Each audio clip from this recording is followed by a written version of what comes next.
Traffic is increasing again very rapidly in some parts of the world, such as the Middle East, Asia, Africa. The IATA report is that RPKs in the Middle East rose last year by about 18%. If that continues, traffic's going to double in just over 4 years. You need to be able to cope. Various projections indicate that there will be doubling of demand. Maybe it'll be in 5 years, 7, 10. I'm not sure that matters to us. We can't increase the capacity of the system by 10% today. Today, we are, as aircraft manufacturers, we are also considering ATM as a key issue, either to strengthen this air transport's growth or to reduce it if ATM cannot cope with this growth in the future. Continued growth without a change equals congestion. And for us as aircraft manufacturers, if planes get congested, that means actually all we're doing is building very expensive buses. That's not good for our business. Transformation as opposed to modernization. Modernization is essentially replacing an antique with a new antique.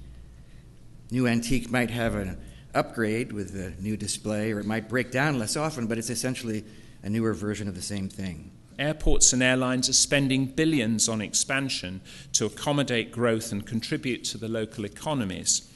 ANSPs are lagging behind in bringing together the long-term plans that will enable this investment to be fully realized. Compared to other aviation sectors, ANS evolves slowly. There are, of course, good reasons for this slow tempo, but I have also observed a certain self-satisfaction in using a lot of energy to explain why it doesn't work, instead of investing the same amount of energy in defining what we need to change to make it happen. It is really quite difficult to understand why specifically our business is characterized by having different success criteria when you measure the success criteria of the companies and when you measure the success criteria of the employees. Maybe that's part of the reason that this business we are running is running 30 years after airlines in efficiency, and by far is the most inefficient part of the aviation chain. We have to look at the overall system performance. It's a very complex industry, but we do need to stand back and say, how are we together managing this system? How efficient is it? Are we better today than we were 10 years ago? And it's not easy to answer that question. The metrics are not readily available. You are owned either in whole or in part by state organizations who have a completely different set of factors that drive their decisions than your own or your stakeholders. And certainly they're not necessarily concerned about the commercial success of a particular airline. Airspace management is still widely regarded as a sovereign right and as a function of domestic politics. It is not regarded, as it should be, as the critical enabler of the global aviation industry. And as a result, we have a patchwork of FIRs and procedures that are out of step with the needs of our customers. How, as an industry, can we make sure that we don't end up with a multitude of different standards? We've already seen a lamentable lack of integration between CESAR and NextGen. I hope that we're now starting progress to try and rectify that from a standards point of view, but we absolutely have got to have common interfaces and common standards between all of those programs. What alliances will you need to form in the next 8.5 years? What competition will exist in the next 8.5 years? Will there really be 9 functional airspace blocks in Europe in the next 8 years? I'm not sure. What technology will exist in 8 years? Will 2020 really be different from today? The whole context is a challenge to the alternative to CESAR and NextGen. And these are, and I've captured it here, they are technology programs. They're not business programs. They're going to deliver you with technology, which then needs to be industrialized, standardized, ICAOized, and implemented.